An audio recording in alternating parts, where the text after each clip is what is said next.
and this is the Laura Flanders Show, a TV and radio program that shines a light on the solutions of tomorrow today. We report on the people and movements driving systemic change from the worlds of politics, arts, and entrepreneurship. Welcome.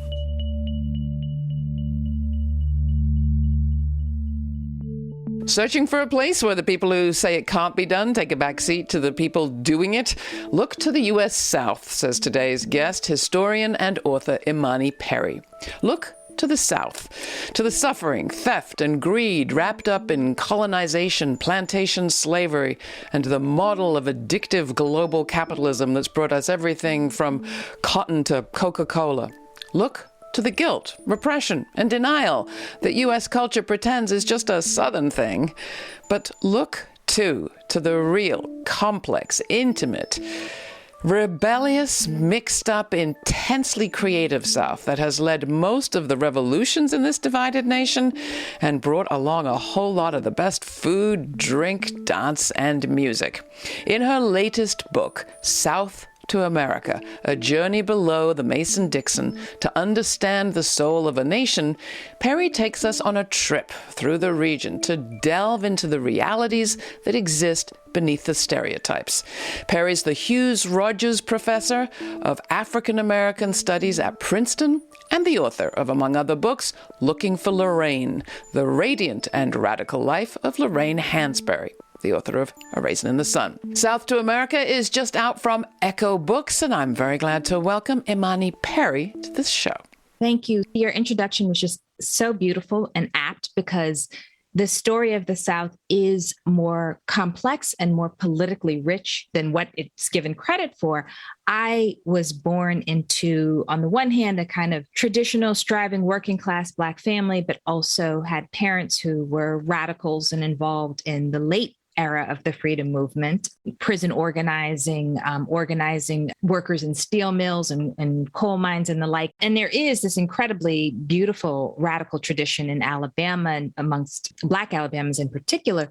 So there is both a way in which I was organically rooted in what the South was historically and its people, and also in a submerged political tradition that made explicit connections to the globe. So it was quite, I guess, sort of natural to turn to the South. In this moment, people keep talking about how we're in the midst of culture wars of various sorts, as though there's something new. And in point of fact, these are essential fundamental tensions that have existed since the beginning, since the European encounter with the South, driven by desire, imagination, and greed, and a willingness to exploit and push people out and suck the lives out of people who were brought in. And so we're in this a kind of cyclical relationship between land and the people and power. And I wanted to tell a story that I thought would illuminate how that is. I'm from the South, but from the south of England, or at least the British side of my family come from the London area. The American side of my family, my grandmother, my mother actually came from Iowa. But I've heard you interviewed by white hosts as this book has come out who have been quick to say they are from the South. And I just wondered whether you cringe a little at that, because there are so many Souths. At the same time, there is this intimacy that you describe, a word that comes up a lot. Yeah. I mean, part of it is, there's this incredible intimacy, particularly across the color line that is distinct in U.S. history, and also a very delicate détente, tension that exists. And that sort of dynamic is, I think, so frequently misunderstood because people overread what legal segregation was, right? It's about stratification, not actually about keeping people apart. Intimate connections in the domestic sphere, for example. I don't cringe.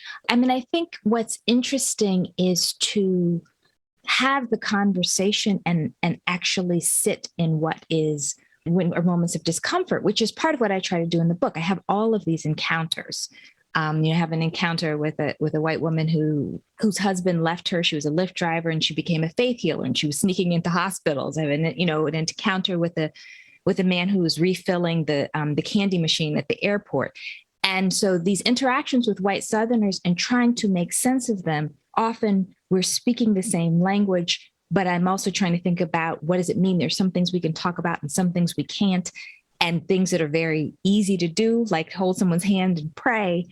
But there's territory that is delicate, right? And that, that's part of the work of what the book is trying to get to. The territory is delicate and also has been invaluable to this country. You're right. Fill coffers, steal lives. You're right. That American exceptionalism, that sense that we are somehow special and ordained as such, is a myth sedimented on Southern prosperity, oil, coal, and cotton. And even if you choose to wrap all of that sort of history in a kind of romantic nostalgia, you say integrity requires that the stories be halfway honest. Yes. Talk about that. Absolutely. So for example, when I think about the history of mining, this incredible history of protest, of organizing, right, of union organizing, that coexisted, right, with a white supremacist social order, such that groups of people who are both being subject to exploitation, who are both having literally their lives sucked out, air sucked out of their lungs, are encouraged to dissociate from each other, right, in the service of this myth, right? Some of these encounters are me trying, one of the things that I say is I have more care and sensitivity to the quote unquote hillbillies than the one who wrote their elegy, right? To think about what it means, what the deep sort of structure of hierarchy in a society means. And we could see it more recently with the way Joe Manchin sort of disregards caring for his constituency, right? I mean, so these are the kinds of sort of encounters that I want to sort of disentangled in order to have us think in a more honest way about the regimes of power that exist there, and also who's served, who's disserved by them. I mean, I don't want to keep coming back to me, but in the UK, we have a kind of north-south divide too, and a similar relationship to the north as exists here in the south, in the sense that this sense of the very part of the country that has been the driver of economic conquest, success, if you want to call it that, wealth for sure, is the part we choose to disdain and distance ourselves from. Absolutely. Overlaid with race in this country in a unique and deadly way. How do we get out of that? And how can you help us think about that beyond just this kind of guilt and, brushing it under the carpet? Well, for me, I mean, I'll admit, if I knew how we could get out of it, I would be doing a different kind of work probably. But I do think that there's a necessary move, which is to be honest about, kind of reject the narrative, right? So the standard narrative is, the ever more perfect union, the mythos of the nation. And then the South is this sort of embarrassing, backwards, different, strange kind of place. It is the repository for all of the nation's sins. You see it every time something bad happens politically, right? Can't they just secede? Can't we get rid of them? When of course, the ways of the South are precisely what allowed this nation to become a global power. It's prosperity, right? So it's not as though that is the shame of the South, that is the shame of the nation, right? And so to be, so to the extent that I'm, so a precondition for actually addressing these ways is to be honest about who benefits from them. They're not, the way people talk about the South, you wouldn't necessarily understand how incredibly powerful it has been in U.S. history, right? But, the Revolutionary War debt paid by the South, D.C. is where it is because of Southern power, global wealth because of mass number, all of this unfree labor and the power of cotton. You can go on, on and on and on. So it's a powerful region. Right? And it's an influential region. And we live with this mythology so that we don't have to deal with all of what the nation is, right? And why those ways can be powerful because it benefits the nation. So to me, the necessary but insufficient step is to talk about that, right? And then of course, how many generations of people have said some version of this, but to understand the structure of haves and have-nots in a more sophisticated way, and not to be moved about by the political whims of elites so easily is, of course, You write, and of course it's true that a lot of people talk about backwardness in relation to the South. But when you talk to Southern organizers, they'll say, as goes the South, so goes the nation. The South is often the cutting edge of things, whether it's plantation economics or extraction or civil rights.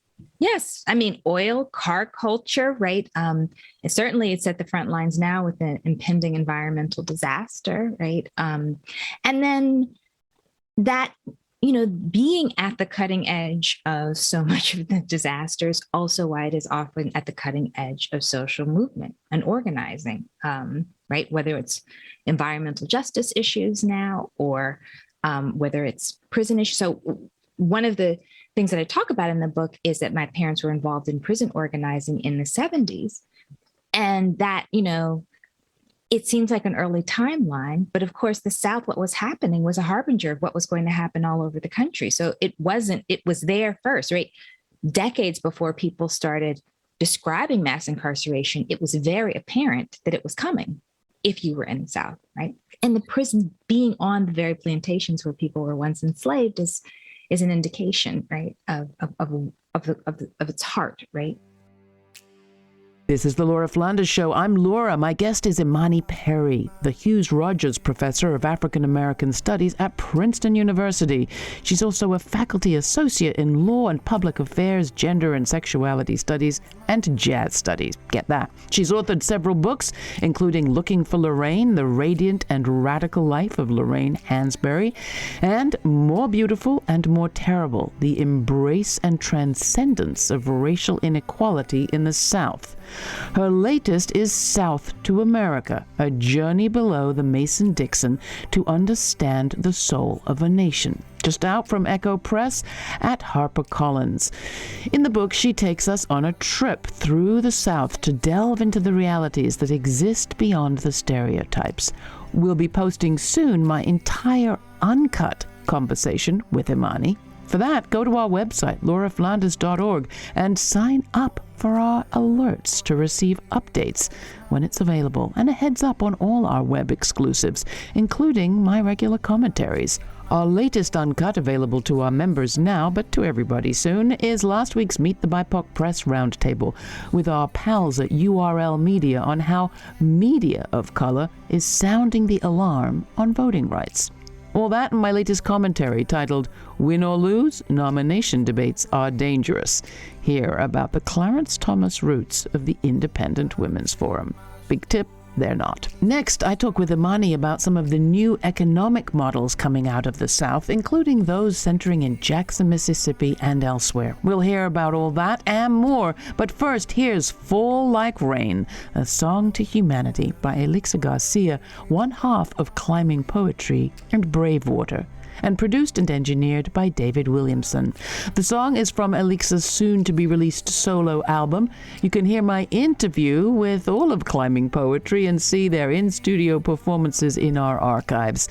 Meanwhile, here's Fall Like Rain. Where the tears and all that water, a soul lost in the wonder of all that got forgotten. Where the money made from cotton, the pollen and all that's rotten. The robin comes springtime blossom, the blossom that turns to autumn in the universe's garden. We're magic makers, circle shapers, mapping galaxies and symbols, lost inside a spoken riddle, twisted thunder. Where the knee-neck knuckled under, where the tears and all that water, a soul lost in the wonder of all that got forgotten. In Mississippi, you mentioned that your parents, I think, knew, or at least knew of, Chokwe Lumumba, who went on for a bit to be mayor of Jackson. His son now carrying forward his vision to some extent, a vision of a new kind of approach to economics, sort of the opposite of the plantation economy. Can you talk about that and what else you may have seen on your travels that gave you a sense of, oh, this could be the future coming out of the South?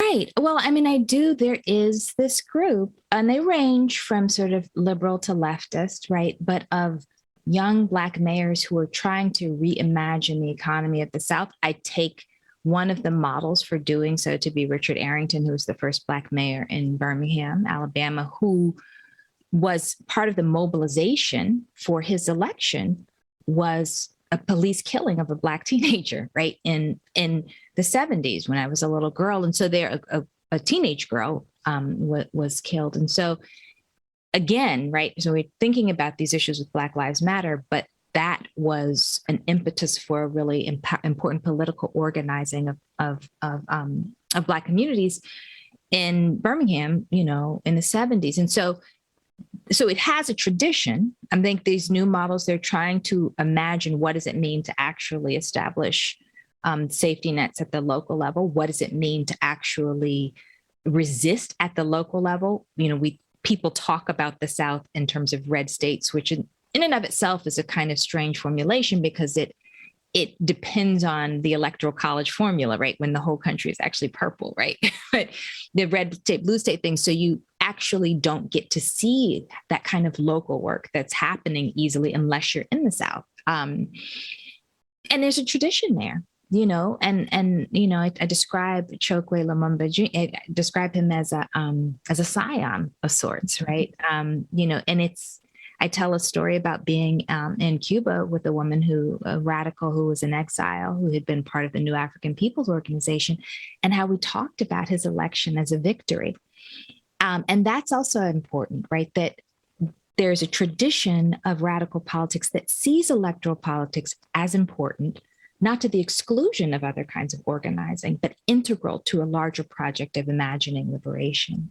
And sees that Black belt with its huge density of Black voters and Black people as a fertile soil for the kind of change that you're talking about. Yes. And I think it's important to keep in mind, notwithstanding Mississippi's poverty and its, deeply problematic executive, that it has the most extensive Black political network anywhere in the country. And that comes directly out of the history of SNCC. And so, that there are still efforts to mobilize, and there's still a great deal of possibility there. And a lot in terms of instructing other regions about how to think about politics on the hyper local level where it really does matter. The Student Nonviolent Coordinating Committee, SNCC. We're talking with Imani Perry, author of South to America, A Journey Below the Mason-Dixon to Understand the Soul of a Nation. And throughout the book, you have this kind of Zen-like balance of the problematic, the troubling, and the full of potential. And you mentioned Birmingham, and it's impossible not to think of Dr. King, particularly this time of year, and his letter from Birmingham jail that talked about urgency. The urgency of now, and that change isn't inevitable. We like to think of that arc tilting towards justice, but in that letter, he says there is such a thing as being too late. And the other thing that your storytelling does that's so beautiful is to remind us how history doesn't just go in one direction. Progress doesn't just go in one direction. And we've seen very flourishing, healthy Black economies just destroyed by white reaction. How do you make sense of that? And is that anything to do with how you chose to tell this story, which was not in a kind of linear? Yes. Yeah. Yeah, no, it's very, the nonlinearity and also even the multiple meanings at the level of the sentence are really important to the story. Because, and I begin by talking about, the book begins by talking about set dances in Louisiana in the 19th century, and the variation between different types of European set dances, and the quadrille, which becomes a metaphor for various political parties vying for control over the lives of unfree people. So given that, I think that there is an essential tension, right? There's the mythos of the nation, imagination, aspiration, growth. And then that is always in the history of this country, deeply connected to pushing people out, grinding them down, working them to death, right?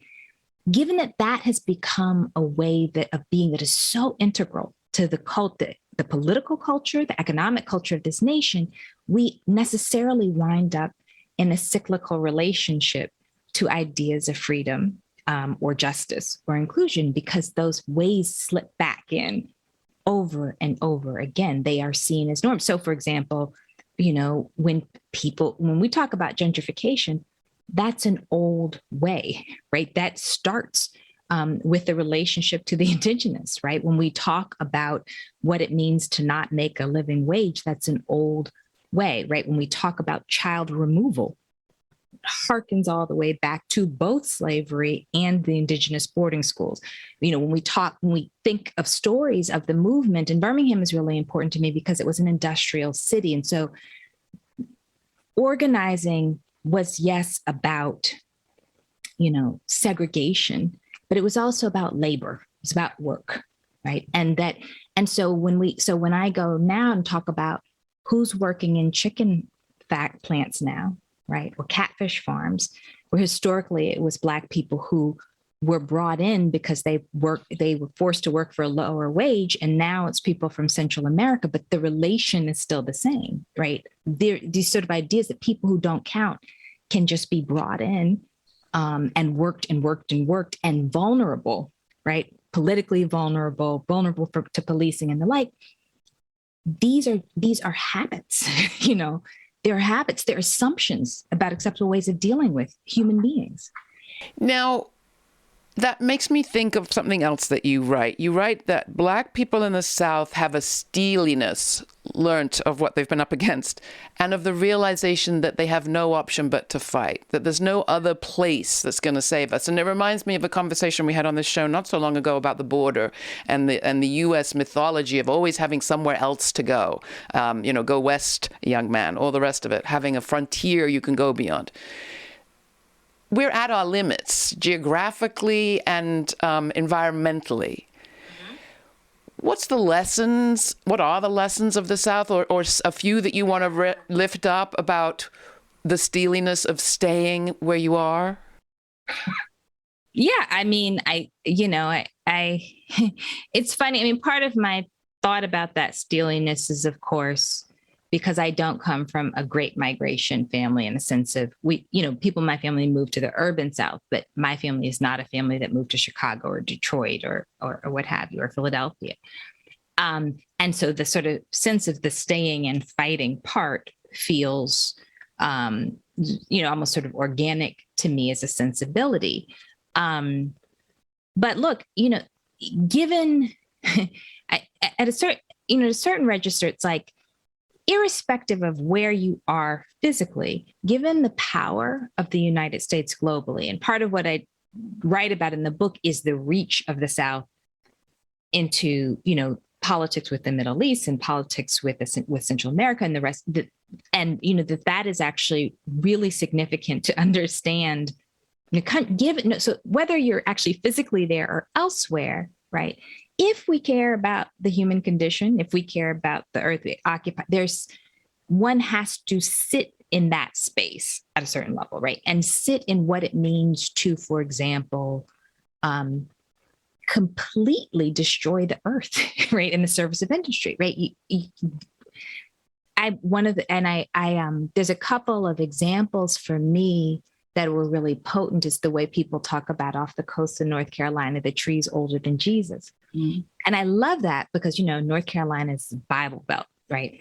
And that there's almost a kind of tacit awareness. Something came before this ideology, right? Or the cypress trees in the Gulf Coast, right? That are, thousands of years old. There's something that came before. And I think there's something meaningful about attending to the land that reminds you that something came before that is worthy of preserving, before these ideas that are treated as literally gospel. Right? The land has those ideas worthy of preserving. Also, the blood and sweat soaked into it that is our legacy. Yes. You say history, what do you say, is instructive? History is an instruction? Yeah. What's it teach? An instruction. It is. I mean, I think, I think of it as an instruction in contrast to myth, the romance.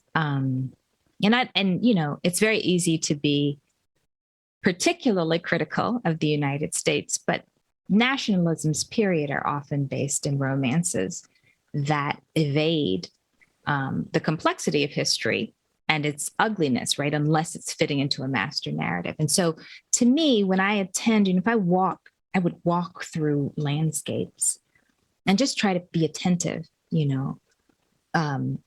architecture, land, sites of various kinds of events. And it's wild in many instances. I'm not disciplined in this, but it's a reminder. History, how we tell the story is always a choice. It's like, with map making, right? So Bonini's paradox says, if you put everything on a map isn't useful. Something's very similar about that with history, right? So you can't tell every detail, but the details you choose are reflective of values and priorities. And so for me, the question, so I want us to move through history with some humane values, right? With some decency, and be taught by that. Right? If we pay attention, who counted, who didn't, who lived, who died, who worked, who had leisure, all those kinds of questions, tell us something that is useful for being, honest with respect to the values we proclaim.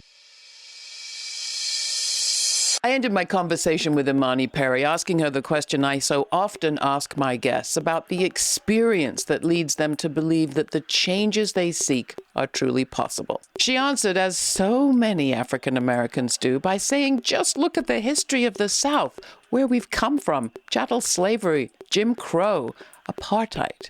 We may not have come as far as we would like towards the promise of this American experience, this American experiment, if you like. But we've come a good distance. And sure enough, unless you're viewing American history through the lens of some fantasy past, or unless you're attached to any of those things, we have made progress. Glass half full or glass half empty. It may be a matter of how much you know. Luckily, there's great, exciting stuff in our history, as well as all the rest. And Imani had lots to say about sex in the South and Aretha Franklin's home place and Elvis. All of that is in our uncut conversation, which we'll post at our website as a podcast for download. For more information on this week's guests, go to patreon.com/The LF Show. You'll also find a suggested reading list and additional related episodes to explore from our archives. You can find an invitation there to join me watching the premiere of every week's episode at our YouTube channel at 11:30 on Sundays. All of that at patreon.com/The LF Show. You don't have to contribute, but we hope you will. Your support makes it possible for us to keep this programming coming free to millions of people on public television, community radio, and as a podcast. Patreon members receive early access to all the uncuts we post and all of the alerts about specials we're doing as web exclusives. Join our Patreon partners by committing to a monthly contribution of $3, $5, $11 or more at patreon.com/The LF Show. Become a Patreon partner today. Partner with us. Thanks for listening. Stay kind, stay curious. Till the next time, I'm Laura.